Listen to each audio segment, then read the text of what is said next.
Hello beautiful soul! Welcome back to my channel. This is my channel from Japan, Kabayan, Pisces. Tingnan natin na yung full moon ngayon. Tingnan natin na yung full moon reading. Umpisa na natin, marami tayong card. No? Para hindi na tayo pasikot-sikot pa. Sabi ganun yun. No? Unahin natin tong si Yin Yang. Ito si relationship. Unahin natin to. Kung meron tayong relationship, I'm attracted to those people who serve my higher good. Any relationship, kaibigan, kapatid, anak, magulang, kung ano man yan, no? Kumbaga, andito yung maaari may mga pinagdadaanan o may mga pinagdaanan na hindi naging maganda in the past, and be positive lang, ang sinasabi rin dito ni card. You need to be positive lang din na darating yung time, kasi kita naman, diba, dikit-dikit siya.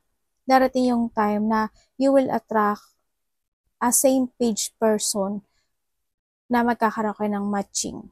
Ganyan. Same page. No? Meron tayong yin. Ito feminine to eh. No? Pero kung ano ka man, feminine or masculine ka man, no? It is a feminine principle. Ibig sabihin, pagtanggap ito, kuta mo, nakakonect nga siya dito. Pagtanggap ito, hayaan mo yung sitwasyon na, halimbawa, it comes to a relationship, any relationship, hindi lang love life ha, kung sino man niya sa buhay mo. Hayaan mo siya yung mag-move. Sino man siya. Wag ikaw, no? Get information sa mga bagay-bagay na okay lang yon kasi is an art. Kumbaga, hindi yung consciousness mo kasi, no? Yung conscious ka, okay lang yun, no? Hindi naman sinasabi ni Ying dito, kasi ito mo yung mukha siya, hindi naman sinasabi ni Ying dito na huwag ka mag-action. Hindi ibig sabihin na huwag ka mag-action. Allow yourself lang to flow it, no? Yung sarili mo sa mga magaganap o mangyayari. Kasi yun lang siya eh. Yun nakikita ko to. Maging alerto ka lang din. Maging alerto ka, pag-aralan mo yung mga action ng iba, pag-isipan kung ano yung makaka-apekto sa'yo o makaka-apekto sa kanya. Kailangan same kayo, same yung pag-iisip mo. Huwag lang sarili, no? Sinasabi rin dito. Kumbaga, connected siya dito. No? Kung ano yung makaka-apekto sa'yo, saka sa kanya. No? Pag-aralan mo, pag-isipan, maigi yun ha. Ang pagkakaroon ng, siyempre maglagay ka rin ng space. Pagkakaroon kasi ng space sa sarili mo, ibig sabihin, there's a miracle, no? Na makakamit at the end. Be the shape, not the shaper. Tatandaan mo yun ha, be the shape, not the shaper. Kasi hindi naman dapat talaga. Huwag mong pilitin yung sarili mo na hubugin o gawin yung isang bagay o isang sitwasyon na naaayon sa sarili mo, naaayon sa kagustuhan mo. It's no yun, no? Dapat, ganito gawin mo. Be the shape, not the shaper. Di ba? Makikita mo ba nung huli, biglang dadating yung dreams manifesting mo.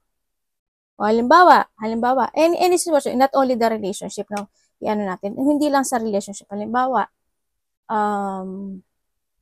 kung may mga pangarap kang goals, bahay, lupa, any situation, ganun ang nakikita ko dito. Pag-isipan mo munang maigi mga bagay-bagay, pag-aralan mo maigi bagay-bagay, ganyan, no? Hindi naman sinasabi na na actionan mo kaagad, di ba? Hindi naman about doon sa ganyan. Mag-observe ka at sundin ang mga sasabihin ng iba. Sa ngayon kasi, wag mo muna i-push yung desire mo, ganyan. Kumbaga, mag-look ka muna sa kanila. Collaborate at mag-offer ka ng idea mo. It's good yun. Halimbawa, sakasama sa trabaho mo. Di ba? Hindi ganyan. Dapat ganito, dapat ganyan. No, hindi rin good yun, no? Mas maganda kasi makipag-collaborate ka, share your idea. It's good yun. O kaya sa kapatid mo, sa anak mo, sa pamilya mo, sa magulang mo, kung sino man yan, sitwasyon na yan, ano, kung saang sitwasyon na meron kayo.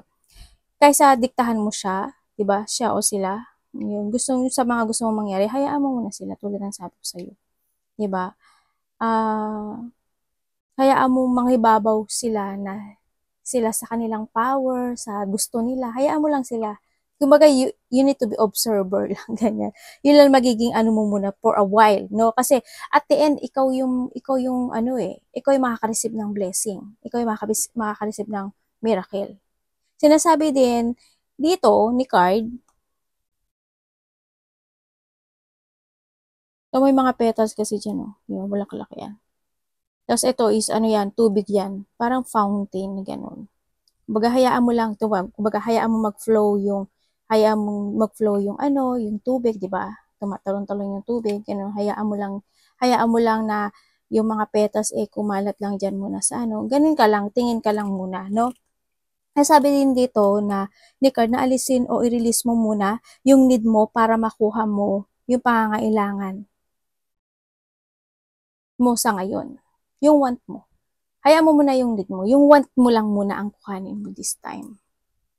Yearn. Yearnin. Kasi magtiis ka lang muna sa ngayon. Kasi at the end, magiging maganda ang resulta nito. Nasa sa'yo lahat. Sa'yo lahat ng ano nito. O tamo, dito ka sa door, 34. Door to personal healing and happiness. Kung titignan mo, di ba, may rainbow, may mga, di sa freedom yan, ano, yan, kalapate, freedom, tapos siya mga bulaklak, also di sa tubig kasi. Yan, may mga door na mag-open sa'yo, no? Tapos nandito si Peacock. Oh. Ibig sabihin, alam mo naman yung rainbow, di ba? There's a rainbow after the rain. There's a rainbow after. Oh, tama, pinapakanta pa ako. Kala ko mali ako eh. There's a rainbow after the rain, di ba? Oh, ito yung this a new beginning, no? A new beginning when it comes to your personality, ganyan. A new beginning of something. Isa positive change kasi itong sitwasyon. Kung titingnan mo, di ba, ang daming halaman, isa garden siya. Yan. Yan, garden siya. May mga door na mag-o-open sa magandang pagbabago, no, sa'yo. May mga new opportunities ang mag-a-appear sa'yo, di ba? Kung tingnan mo yan, no? Marami, may mga mag-a-appear sa'yo, new opportunities. And may mga pagbabago. Ang mga pagbabago na hinihintay mo ay ready to blossom na. Mag-blossom na yung mga hinihintay mo, this and that. Kaya sabi dito, di ba, magtiis ka lang, mag-observe ka, hayaan mo lang sila. Kasi darating yung time, mag-blossom siya. Darating yung time, yung manifestation mo, makakamit mo. Di ba? Ready to blossom with a wonderful result. Basta lang mag-focus ka sa intention mo at mag-action ka. Pag hindi ka nag-action, maghihintay ka lang na mag-open yung door na yan o mag-open yung bunga, diba? Walang mangyayari. Kailangan mo lang din mag-open. Pero sinasabi rin dito, you need to heal. Andito na kasi si heal. Any situation. Basta this time, mag-focus ka sa sarili mo. Ito yan. No? Use your higher power. No? Go to a distance. Diba? Dito ka sa sitwasyon mo na mag-go ka dito sa luck mo. Mag-focus ka sa sarili mo to your luck. O diba, dito si observer. Oh, ang galing, nagkasunod-sunod ah. Observer, o diba? O regeneration, kasi may mangyayaring malaking pagbabago sa'yo. Be the observer lang. Kasi this also the luck, diba? O, luck yan, diba? Clover. O, there's a finish line. Ibig sabihin. Kaya this time, focus ka lang muna sa iyong higher power, sa iyong sarili this time. Siyempre, sinasabi dito, may mga bagay bago mo makamit ito, no? Bago mo makamit ito, may mga bagay na need to heal. This is a forgiveness, no? This is a forgive. May mga sitwasyon na need to heal o mag-heal. Sinasabi ni ng card na ready. Tinatanong kasi ni card, ready ka na ba? Parang nandito na, di ba nakaganon siya sa kamay? Are you ready? Parang ganun. Ready ka na ba magpatawad? Ready na ba na, diba may change siya dito? Ready ka na ba na you need to release your galit? You need to release yourself dito sa sitwasyon to? Parang hanggang ka na sa sitwasyon na yun eh, no? Tandaan na walang taong perfecto in life. No? Hindi lahat is perfect. May mga bagay na kailangan magkamali kasi may mga dapat na matutunan. Diba? Patawarin mo din yung sarili mo at kung sino man ang involved in a situation. Kung huwag kang magtatanim ng sama ng loob with comes dito rin. Kasi kung tinan mo, mayroon siya dito na diba sa puso siya, bandang puso. This is also the healing situation with your heart. No, syempre, not only forgiveness ang dapat mong ibigay, also forgiveness with love ang sinasabi dito, no? Yun ang dapat mong gawin. Dapat kasama yung love. And pag nagawa mo yun, there's a big happen changes into your life. May mga opportunity na darating sa buhay mo. Also, when it comes sa relationship, there's a new relationship coming into your life. Also, this is also the releasing, no? Releasing yourself in a situation. Yun ha. Yung mga step-step na yan. Pagkaka-step-step. Tama dito rin si the world. Diba? Kung titignan mo yung sa the world, diba? Parang there's a path dito. Diba? Tapos andito rin sila lotus. Ang dami mga lotus. Also the beginning yan. Beautiful things happen into your life. Pero, pag ito, tsaka ito ha, andito yan, your manifestation is will come true. At syempre, magkakaroon ng pagbabago sa buhay mo. Kasi nasa sayo na lahat ng rekado. Nasa sayo na lahat, kumbaga, no? Kumbaga, ang gagawin mo lang dito is you need to take care of yourself, you need to focus, kung ano pa yung mga dapat kailangan, yun. Yung mga ganun situation, sinasabi dito. And syempre, meron tayong outside forces. Ito na nga, si unknown figures are driving the situation. May mga unknown situation parating sa'yo, no? And you may not be able to control the outcome. These cycles will shift soon and you will be okay. O may mga yung iba sa inyo is may mga emotional situation happen into your life, no? Na nagaganap o nangyayari. Pero may mga parating na hindi mo nakikita o hindi mo malalaman, pero kasi hindi mo makokontrol kung yung magiging outcome. Kaya sinasabi rin dito, with the outside forces, kasi may outside forces ka. Diba sabi ko sa'yo dito, kailangan mo focus sa sarili mo, hayaan mo lang sila doing their best, tapos ikaw lang ka lang, offer your ideas, collab, ganyan lang. Kumbaga, wag mo ipilit mo muna yung sarili mo doon sa tao na yun o sa sitwasyon. No? Yan yun. And syempre, gossip, naku, pinag-uusapan ka ata. Kaya may mga magbabas sa'yo or may mga pag-uusapan ka o pinag-uusapan ka dito. No? Minimize drama and take personal responsibility to act with integrity. Yan. Kumbaga, don't focus dito sa sitwasyon na to, no? Hindi siya makakatulong sa'yo. Ito yung isa rin to sa magiging challenge sa'yo kasi pag-uusapan ka ng nasa paligid mo. Maaaring gagawin ka nila ng hindi magandang story, mga ganyan. Yun, may mga gagawa na hindi maganda sa'yo, sa nakita ko dito, may mga distracting situation. Sa iba dito, this is related to a work kasi sa money. Iba dito, related to a work, ganyan, pag-uusapan ka nila, hayaan mo lang sila. Siyempre, meron tayong dagas. With it comes sa dagas, siguro either ikaw or someone into your life, may mga sakit na siguro kasi di sa balance.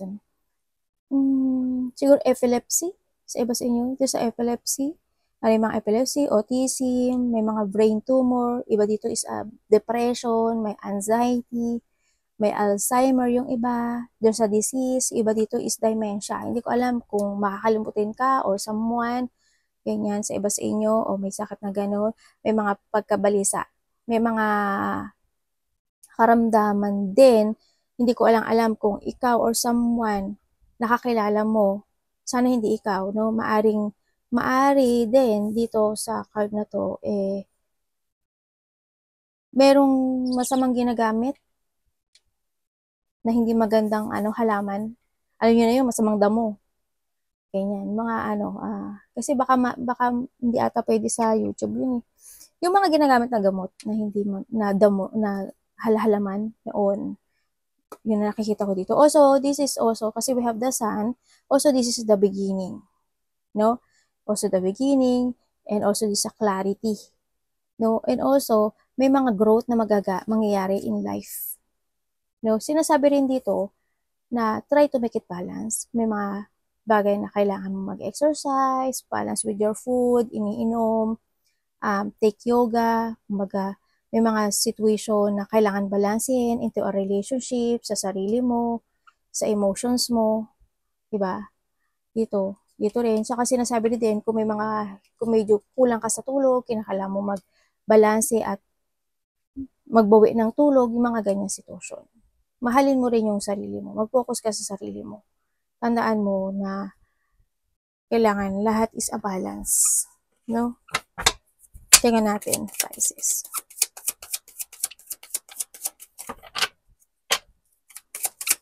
Focus to yourself dito to growth. This is a time kasi to start a new beginning in life eh. To growth more. So, ikaw rin yan, di ba, Ying? Ikaw rin yan. Puro nga sarili mo yan eh. Parang may mga bagay na need to heal this time. No, sa'yo.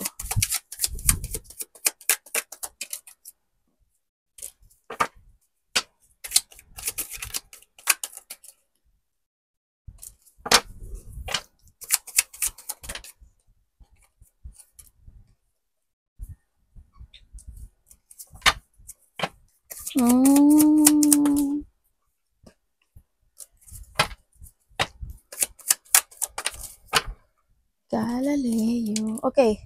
Sa nakikita ko sa'yo dito, you need to finding peace, no? Sa nakita ko dito. Medyo magulo yung isipan ng iba sa inyo. Siguro na dito kayo sa sitwasyon nyo na may mga inaalam kayo. May mga sinisiyasat kayo, may mga bagay na naghahanap kayo ng katotohanan, ano ba dapat, ganito ba dapat, may mga sitwasyon na need to fix. May mga finifix kayo o kinakailangan i-fix. Iba sa inyo nalalack of direction kayo. May mga struggle situation. Ako nakita sa iba naman sa inyo, maaaring nakakaramdam kayo ng katamaran, ganyan. May mga uncontrolled situation, may mga, hindi ko lang alam kung ikaw or someone, may mga puot, galit, there's a conflict, maaaring the past, or mga nagaganap na sa inyo, kaya naglabasan ito, no? May mga ganong sitwasyon, may mga stagnant situation, no? Andito rin yung sitwasyon na may mga bagay na hindi ka na rin interesado, or someone, no, is that interest na sa situation. May nakikita rin ako dito na nagkaroon ng failure situation, there's a losing situation, may pagkatalo, or may mga lack of achievement situation. And then also, may nakikita rin ako dito na hindi ko lang alam kung ikaw is nililing lang mo yung sarili mo, dinadaya mo yung sarili mo, or someone is may pagliling lang, nandaraya, mangliling lang, o liling langin ka. May dishonest person ako na nakikita dito. Sana sa sarili mo, maging totoo ka. Sana hindi ikaw ito, no? Huwag kang maguluhan sa mga bagay o sitwasyon mo. Kailangan mo kasi is to recover from a difficult situation this time. Huwag kang urong-sulong din this time. Kung may mga bagay na you want to withdraw, gawin mo. Kasi may nakita rin ako retirement, maaaring retirement for a relationship, retirement for a work, maaaring sa iba sa inyo. May mga bagay na mahilig ka rin muni-muni, kumbaga. Nandun ka sa sitwasyon na nagde-daydream ka, fantasizing, and may mga wishful thinking ako na nakikita. Basta, kung magkakaroon ka man ng options in life, huwag kang pabigla-bigla, huwag kang pabago-bago. You need mong mag-trust sa intuition mo this time. No, be patient to make a choices. May mga goals na pwedeng ma-delay this time sa nakikita ko. Meron din ako nakikita na there's a reconciliation situation. Maaring may taong kakausap sa'yo or someone want ng reconciliation sa'yo. Sa iba naman sa inyo is, if you want to move on, medyo, ang nakikita ko dito, delay siya, no? Hindi, medyo, you want to move on, pero may delay. Yun ang nakikita ko dito sa'yo. Kasi medyo naguguluhan ka pat hindi mo alam kung paano ka mag-a-action at paano ka mo gagawin. Kasi lack of direction ka nga. Kumbaga, unmotivated ka this time. No? Basta lakasan mo lang yung loob mo. No? Huwag ka mapanghinaan ng loob. Kung may mga bagay na kailangan i-fix, ayusin. No? Sa nakikita ko dito, kung dito nga si medyo magulo yung isipan mo, no? Sa nakikita ko dito. May ahas dito, tapos maraming mata. Nandito kasi sitwasyon mo na medyo maraming gumugulo sa'yo. Yan, maaring iba sa inyo is may mga tukso na dumarating o natutokso ka, mga ganyan. Kailangan, you need to see the fact. No, may mga bagay na need to cut, may mga bagay na kailangan mo rin ng suporta with some naggaling sa iba, ganyan. Basta, you need to see the fact before kang magdesisyon sa buhay. Palagi mo tatandaan yun, ha? May mga bagay na kailangan i-progress, may mga kailangan mag-focus, give an effort, action, need to develop, may mga bagay na kailangan masterin, may mga bagay na kailangan, mayroon kang parang there's a transformation happen in life. may paglipat. Hindi ko alam in what way yung paglipat mo. Lilipat ka ba ng section 1, section 2, o lilipat ka ng bahay, lugar, kung ano man yung sitwasyon nung may paglipat sa iba. May mga magaganap, may mga mag-open talaga sa iyo na door. Dito. Yan. May mag-open na mga door. May mag-e-end sa buhay mo. There's an ending of a cycle situation in life. Arigato namaste, God bless.